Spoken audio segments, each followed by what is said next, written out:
Penjajahan di dunia ini hanya melibatkan tentara. Belanda ketika menjajah Indonesia, yang datang siapa? Tentaranya. Jepang ketika menjajah Indonesia, siapa yang datang? Tentaranya. Tapi ini enggak. Orang-orang Yahudi ini, mereka membawa tentaranya dan seluruh warganya untuk menjarah setiap rumah yang dimiliki oleh warga, mengusir setiap warga yang ada di situ.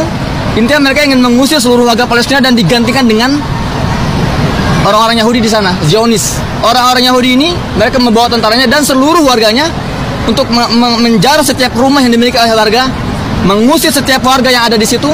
Intinya mereka ingin mengusir seluruh warga Palestina dan digantikan dengan orang-orang Yahudi.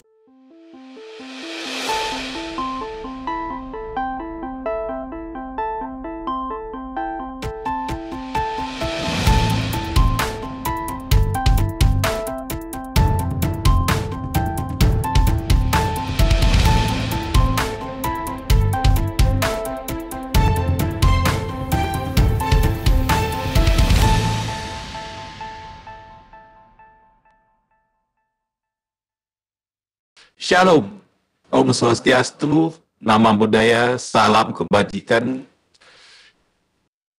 salam sejahtera bagi kita semua, saudara yang dikasihi Tuhan Yesus. Hari ini kita coba membahas salah satu berita yang dimuat di CNN International. Di situ mengatakan Indonesia beresiko tinggi jika benar Indonesia bekerja sama dengan Hamas. Nah, di sini saya mencoba untuk membagikan video ini, tapi keblok di YouTube. Saya juga bingung. Udah 2 kali saya tes, tapi tidak bisa diblok dan sebagainya. Dan artikelnya coba saya baca juga, nanti takutnya batinnya ini terputus. Saya juga nggak tahu ya, saudara. Tapi yang jelas ada beberapa poin ketika Indonesia membantu Hamas, tidak membantu Israel sama sekali. Indonesia beresiko tinggi. Jika benar Indonesia bekerja sama dengan Hamas, hati-hati Indonesia. Mau rumah sakitnya yang moiningnya semuanya habis. Itu diantaranya salah satunya katanya pesta demokrasi yang sebentar lagi kita akan selenggarakan bisa jadi dibatalkan dengan serangan-serangan udara media sosial. Maksudnya udara ini maksudnya di dalam dunia media sosial ya saudara. Jadi banyak sekali nanti seperti yang kita alami 2019 dan 2014 ada cebol makampet dan sebagainya. Jadi masyarakat Indonesia itu dipecah belah. Ada yang dukung ini, ada yang dukung Israel, ada yang dukung Palestina. Jadi akhirnya terakhir itu mulai bubar gitu, mulai goyah gitu.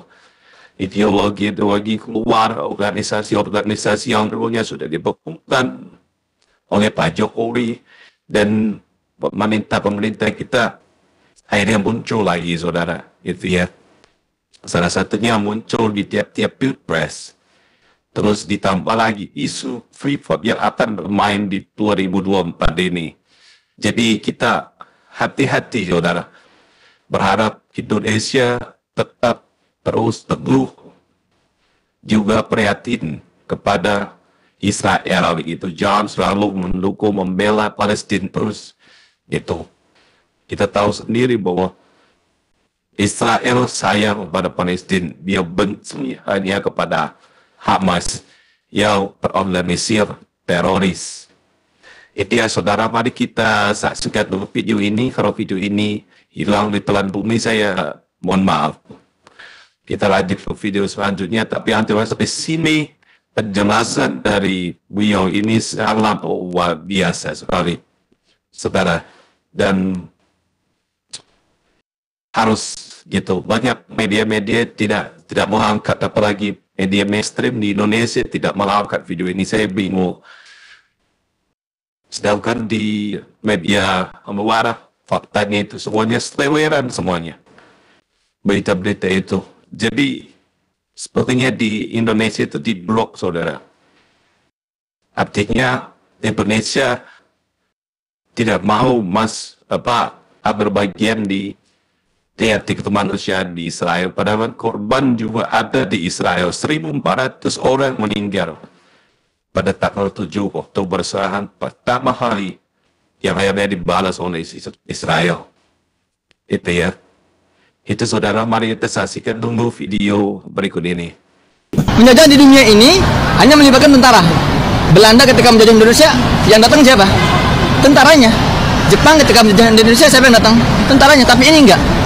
Orang-orang Yahudi ini, mereka membawa tentaranya dan seluruh warganya untuk menjarah setiap rumah yang dimiliki oleh warga, mengusir setiap warga yang ada di situ. Intinya mereka ingin mengusir seluruh warga Palestina dan digantikan dengan orang-orang Yahudi di sana, Zionis. Orang-orang Yahudi ini, mereka membawa tentaranya dan seluruh warganya untuk menjarah setiap rumah yang dimiliki oleh warga, mengusir setiap warga yang ada di situ. Intinya mereka ingin mengusir seluruh warga Palestina dan digantikan dengan orang-orang Yahudi di sana. Dipikirkan, yang pertama ke sana itu mau ngapain? Mau jihad, mau perang. Kalau mau perang itu persenjataannya bagaimana, logistiknya bagaimana? Siapa yang memberikan senjata, siapa yang memberikan logistik? Ada nggak? Kalau kita nggak ada persenjataan, nggak ada logistik, kita mau perang membantu mau apa? Mau pakai batu, mau pakai ketapel, orang pakai apa?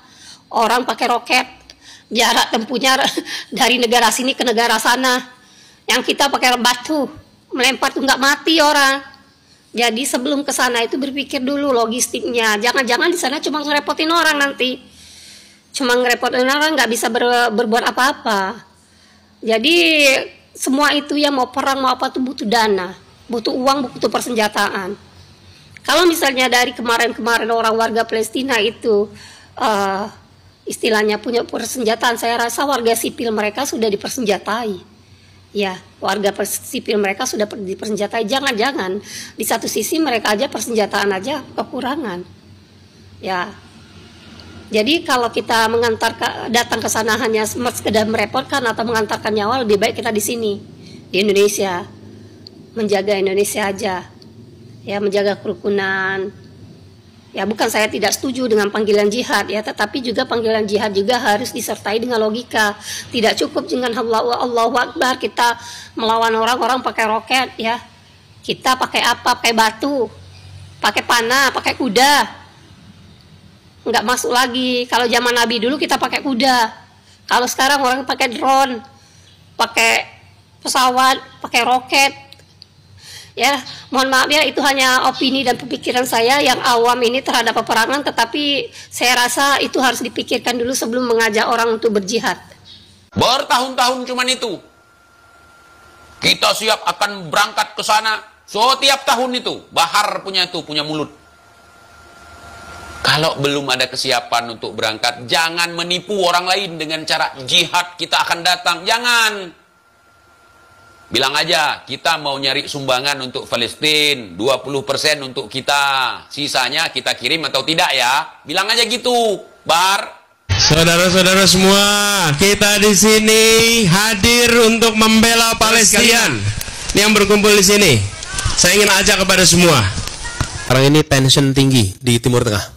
Kita tidak usah berpretensi bisa ikut menyelesaikan konflik Israel-Palestina. Itu jauh sekali dari sisi kemampuan kapasitas kita. Tapi beritanya menjanjikan. Itu biasa kampanye kan begitu. Hampir kemakan janji. Wong ngomong mencela-menceli saenake udeli dhewe. Kencing-kencing mereka, mencret mereka. Tentara Palestina tak sawar ingin mati syahid. Begitu jugalah orang Islam di Medan, orang Medan yang ada di depan Istana Maimun, mereka sudah tak sawar ingin mengeluarkan duit mereka untuk menolong Palestina. Betul? Dari suaranya betul. Bukan klakson yang diminta, duit yang diminta, klakson keluar. Klakson pun jadilah. Mudah-mudahan mobil itu masuk surga juga, sama orang-orangnya sekalian. Saudaraku yang dimuliakan Allah Subhanahu wa Ta'ala, uang yang Bapak Ibu salurkan akan dibawa ke Palestina. Jadi Ustadz Somad ini dapat berapa pula dari acara ini? Abdul Somad tidak mendapat seperak harap dari acara ini. Tak ada. Jadi jangan jadi fitnah. Ini saya jelaskan. Abdul Somad dari acara KNRP tidak mendapat seperak harap lillahi ta'ala. Ini saya jelaskan bukan untuk ria. Jangan ada dusta di antara kita. Jangan ada fitnah di antara kita. Abdul Somad amal tak banyak. Ulama-ulama dulu malamnya tahajud. Abdul Somad. Ulama-ulama dulu banyak berzikir. Abdul Somad tangannya asik. Bukan megang zikir, update status. Mudah-mudahan amal kita siang ini yang membuat kita sampai ke surga Allah SWT. Oleh sebab itu maka mari kita galang. Ini sorban yang sedang dipakai Abdul Somad ini mau dilelang 10 juta. Siapa yang mau membelinya 10 juta sekarang? Angkat naik kemari. Sebelum ku naikkan harga. 10 juta nanti langsung diletakkan ke bagunya, langsung dipoto, langsung cetaknya sendiri, tak pula kami mencetak. Langsung diletakkan di dinding besar-besar untuk menjadi bekal menghadap Allah SWT. Mau kalian beli, alhamdulillah. Tak mau dibeli, udah kami cabut ke tempat berikutnya. Ini bendera Palestina untuk menggalang duit. Maka tebarkanlah keliling, inilah yang akan menolong. Kalian keluarkan sesuai dengan warna-warna yang ada di situ. Ada warna hitam, itu 2.000 perak. Ada warna hijau, itu 20.000. Tapi kalau mau cepat masuk surga, yang merah 100.000. Jangan tinggi-tinggi bang, payah mereka masukkan duit. Saudara yang dimuliakan Allah Subhanahu wa ta'ala, mudah-mudahan yang menyumbang hari ini itulah yang akan dia bawa sebagai bekal menghadap Allah Subhanahu wa ta'ala. Amin. Ma akalta fa'afnaita, yang kau makan, kau belikan makanan. Saya Tuan Guru. Masya Allah. Hilang bahan saya jumpa Tuan Guru. Yang kau belikan makanan busuk, yang kau belikan pakaian lapuk, yang kau sumbangkan, kau lemparkan duit. Duitnya dilempar aja. Ada, itu cara melempar. Oh rupanya kalau 100.000 cepat masuknya. Yang 5.000 agak-agak ke samping deh. Tak mau dia masuk di dalam. Siapa yang nyumbang 5.000, parkir di mall aja 7.000 sekarang. Mau masuk surga pula 5.000. Buang air besar 3.000, air kecil 2.000. Kencing sekali, berak sekali. Masuk gak? Oh, tengok. Masya Allah, macam melontar jumroh duit itu masuk. Masya Allah, tabarakallah. Itu paling kuat lemparannya kalau sama dompet-dompetnya sekalian. Tapi SIM sama STNK jangan. Saudara yang dimuliakan Allah Subhanahu wa taala, keliling, masuk. Ini nanti mau dilelang ini. Ini adalah Masjidil Aqsa, Qubbatus Sokhra. Ini semuanya. Untuk masalah lelang-melelang ini saya tak pandai. Nanti saya sebutkan harga, rupanya salah harga. Belilah jamaah 10 juta. בזמן שהם הוציאו עין אחד לאבא, האבא כפות, האבא ואמא כפותים האחרונה, מולם שני ילדים שיושבים, האבא עם עין אחד כפוס, עין חשד אחד הילד בן 7, הורידו לו כמה אצבעות, הילדה הכף רגל, הורידו לה, הם פתחו שולחן באמצע והם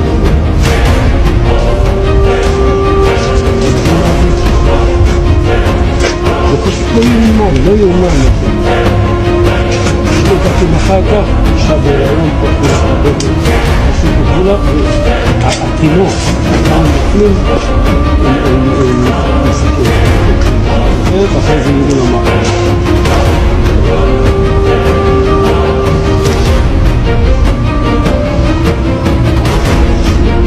אפילו חיות נפלא.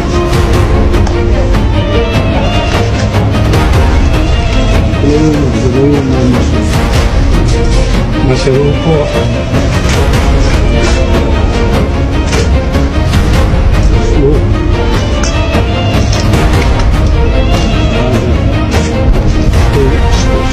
ילדים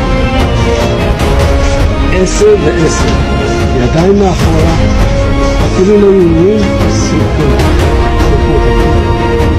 שימו להם חי ושימו להם ערימה שתי ערימה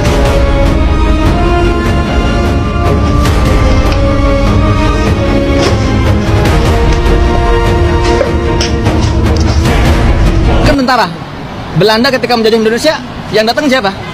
Tentaranya. Jepang ketika menjajah Indonesia siapa yang datang? Tentaranya. Tapi ini enggak. Orang-orang Yahudi ini mereka membawa tentaranya dan seluruh warganya untuk menjarah setiap rumah yang dimiliki oleh warga mengusir setiap warga yang ada di situ. Intinya mereka ingin mengusir seluruh warga Palestina dan digantikan dengan orang-orang Yahudi di sana, Zionis. Orang-orang Yahudi ini mereka membawa tentaranya dan seluruh warganya untuk menjarah setiap rumah yang dimiliki oleh warga, mengusir setiap warga yang ada di situ. Intinya mereka ingin mengusir seluruh warga Palestina dan digantikan dengan orang-orang Yahudi di sana, Zionis. Nah, kita sebagai pengamat media sosial sudah pasti ya pengen tahu benar nggak ceritanya si Hussein ini. Kan gitu sahabat, kata dia semua warga Israel, ya kata dia semua ini ya, kata dia saudaraku, merampoki orang-orang sana, ambilin hartanya gitu ya, seakan-akan orang Israel ini sudah nggak makan lagi sahabat, sudah hidup susah gitu, sehingga mereka mengambil semua harta orang-orang Gaza. Yuk kita cek faktanya ya, benar nggak ya semua, ini semua loh, berarti itu kan mulai dari orang dewasa, remaja, anak-anak, manula, kakek-kakek, opung-opung, mbah-mbah gitu ya, pergi ke sana semua sahabat, pergi ke Gaza semua, menduduki dan mengambil semua harta mereka, kan gitu ya, sampai bayi-bayi pun pasti dibawa. Berarti kalau dia katakan semua, sudah pasti dong di Israel, di Yerusalem tidak ada lagi orang sahabat, karena sudah mengungsi semua, bertransmigrasi semua ke Gaza, ke Palestina gitu ya. Nah, di zaman internet ini sahabat, informasi-informasi begini sangat mudah kita ketahui sahabat. Jadi susah orang dibohongi zaman sekarang, susah sahabat. Nah, akhirnya karena saya penasaran dengan perkataan dia, saya ceklah sahabat di YouTube. Nah, saya ceklah di YouTube dan saya temukan seperti ini nih.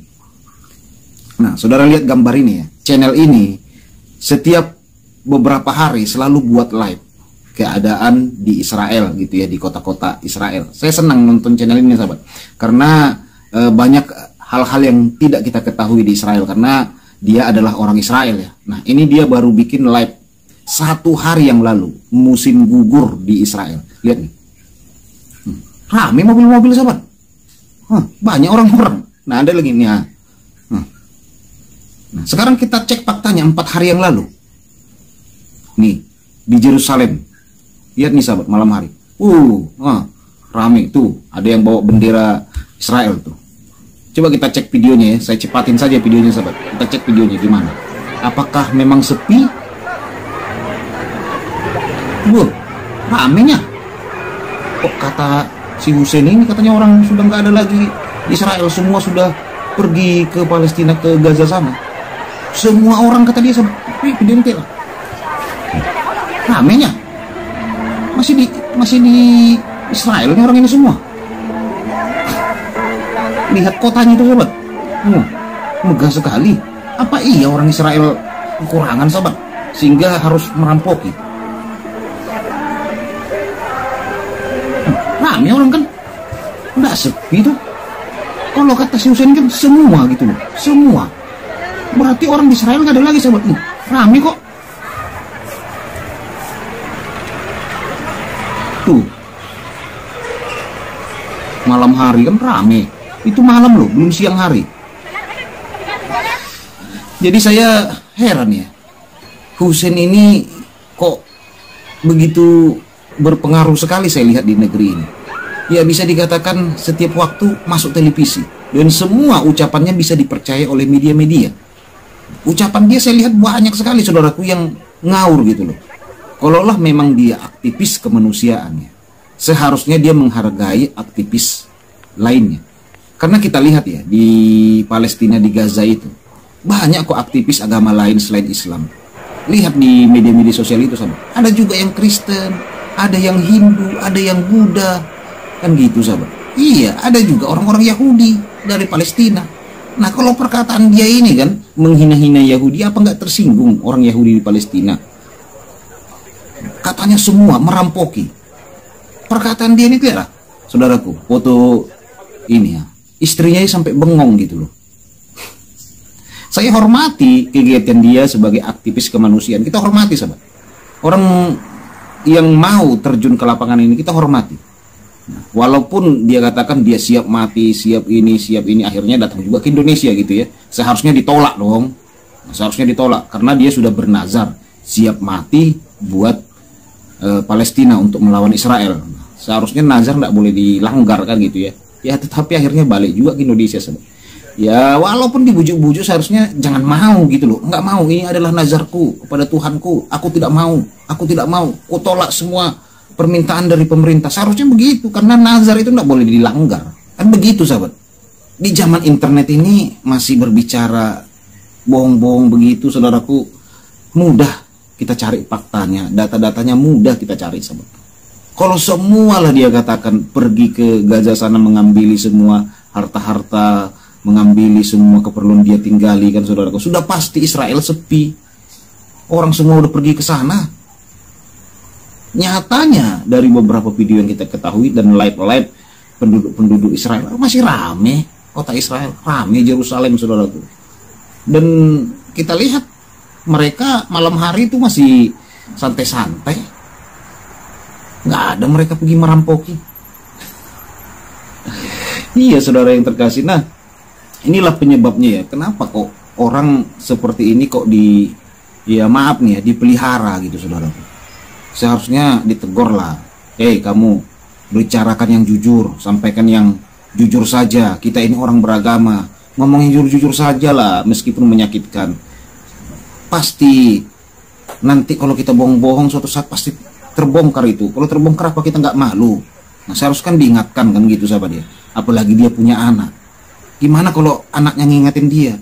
Pak, tadi yang bapak ngomong di media itu tadi bohong loh pak. Waktu kita di Gaza nggak ada begitu pak. Masa kita ajari anak? Kita ajari. Diam nak. Biar papa yang ngomong. Anak kita kan saudaraku mungkin masih kecil berpikir gini. Lama-lama dia teringat, bapakku dulu sering berbohong katanya. Enggak malu kita sahabat. Apalagi istri kita kan. Sekali kita ketahuan bohong, malunya minta ampun sahabat. Nah, kan gitu. Ini yang menjadi permasalahan, apa enggak malu kita sama istri kita? Enggak malu kita sama teman-teman seaktivis kemanusiaan yang bersama dengan kita? Enggak malu kita sama anak kita, sama tetangga kita kalau kita sampaikan bukan kebenaran? Orang pasti melihat, enggak sesuai fakta kan gitu sahabat. Banyak itu di Palestina itu loh, aktivis kemanusiaan orang-orang Yahudi. Ada juga orang Yahudi nggak setuju Israel sahabat. Nah dia katakan orang Yahudi semua merampoki orang-orang Palestina, ini kan sudah nggak cocok lagi dengan data-datanya. Padahal kita lihat di channel-channel Islam ada Yahudi katanya membela Palestina, ya wajar saja saudaraku. Kristen pun banyak yang membela Palestina, memang kenapa? Yang saya tentang adalah kalau ada Kristen mengutuki Israel, silakan saudara bela Palestina, tidak masalah, bela, beraktivis ke sana. Amerika juga berikan bantuan kok buat Palestina. Lihat di Google itu banyak beritanya, banyak banget. Gaza juga dibantu kok sama Israel dengan air bersih, listrik dan yang lain-lainnya. Tidak ada Israel benci, mereka hanya melawan Hamas. Jadi kalau kita lihat data-datanya nggak sesuai, nggak masalah saudara, orang Kristen pun bela Palestina, nggak masalah. Yang salah itu kalau saudara kutuk-kutuki Israel, karena itu bertentangan dengan firman Tuhan sahabat. Itu saja. Makanya kalau ada orang Kristen bela Palestina, terus ujung-ujungnya kutuk Israel, boikot ini itu dan ini, nah itu pasti saya tanggapi sahabat. Kristen itu harus adil kemanusiaannya, tidak boleh berpihak. Tidak ada ajaran Tuhan Yesus kita bangga kalau orang Israel habisin apa di situ ya, dibunuh, dipancuri, semua orang ditembakin gitu. Apa kita senang? Kan tidak. Demikian juga sahabat, Hamas begitu bidadabnya menghabisi nyawa orang-orang Israel, kita pun tidak senang sahabat. Makanya yang kita butuhkan, yang kita doakan saat ini, bagaimana supaya terjadi perdamaian ini. Kan gitu sahabat. Kita lawan hoak ini, kita lawan berita bohong ini. Karena berita bohong ini berisiko buat negeri kita juga. Kalau masyarakat di negeri kita ini sudah termakan, tercuci otaknya dengan berita-berita bohong, kan ngeri sahabat. Akhirnya hidupnya penuh dengan hoak. Itu yang terjadi sahabat. Jadi apa yang dikatakan Husein ini aneh sahabat, sungguh aneh gitu. Semua kata dia, kan itu bisa dilihat orang di media sosial loh Husein, bisa lihat di YouTube gitu ya. Apa iya nih semua orang? Ceklah faktanya. Loh kok masih rame di kota ini, kan kata orang sahabat. Akhirnya orang berpikiran, loh kok berbohong dia demi agama? Apa iya agama kita ngajarin kebohongan? Kan jadi begitu. Kasihan saudaraku umat-umat itu. Apalagi kalau kita bawa agama, itu kan harus hati-hati saudaraku, apalagi bawa agama. Kalau kita suka hoak, suka berbohong, tersandung orang. Ya, itu tadi videonya saudara. Mungkin saudara-saudara gereja YouTube bisa silakan tulis di kolom komentar dan berkomentarlah dengan bijak ya. Saudara-saudaraku dan teman-temanku, dan saya mengajak saudara-saudara semua untuk kita sama-sama berdoa agar kedua negara ini segera berdamai. Karena damai itu indah dan tujuan kita adalah dua-duanya. Kalau dibilang gereja YouTube bela siapa? Bela dua-duanya, gitu ya. Ayo kita rangkul dua-duanya biar mereka bersatu hati untuk berdamai, gitu ya. Karena mau bela Palestina, nanti ini ya nggak ada gunanya. Mau bela Israel nggak ada gunanya. Semuanya itu sama, gitu ya. Mari kita sama-sama mendoakan biar memiliki titik temu dari dua negara ini. Ya, salah satunya ada beritanya juga itu Israel sayang kepada Palestina. Kenapa saya bilang begitu? Yang memberitakan listrik, air dan sebagainya. Dia sayang sama Israel, sama Palestina, sorry. Tetapi dia benci sama Hamas. Itu yang mau saya sampaikan juga. Mungkin itu saudaraku yang bisa saya sampaikan. Kalau kalian tertarik dengan video ini dan suka, jangan lupa ketikkan di kolom komentar Tuhan Yesus luar biasa atau Tuhan Yesus Maha Dahsyat. Itu yang bisa saya sampaikan. Terima kasih. Tuhan Yesus memberkati kita semua. God bless you all. Cukup rupiah 10,000 per pekan. Puji Tuhan kita dapat menjadi dampak, menjadi bagian pembagian Alkitab gratis. Saudara gereja YouTube mau enggak ambil bagian dalam program membagikan 1 juta Alkitab gratis di Indonesia? Saya percaya pasti mau. Dari gereja YouTube buat gerakan membagikan 1 juta Alkitab ke seluruh pelosok Indonesia. Pasti saudara mau satu Indonesia faham Alkitab. Kita punya sebuah program membagikan 1 juta Alkitab gratis di Indonesia. Yak jadikan Indonesia dengan membagikan Alkitab, membagikan kabar baik dan pastinya kita mau membagikan Alkitab dengan bentuk fisik. Nah ini, kalau kita bersama-sama dukung ini bisa bergandengan tangan, kita gunakan channel gereja YouTube untuk terus bergerak maju dan berdampak mewujudkannya bersama. Misinya apa? Kita ingin mencetak 1 juta orang yang hafal dan haus akan firman Tuhan yaitu melalui Alkitab gratis. Nah kalau ini bisa, terjadi 1 juta penduduk Kristen, Indonesia bisa membaca Alkitab maka kalikan 10.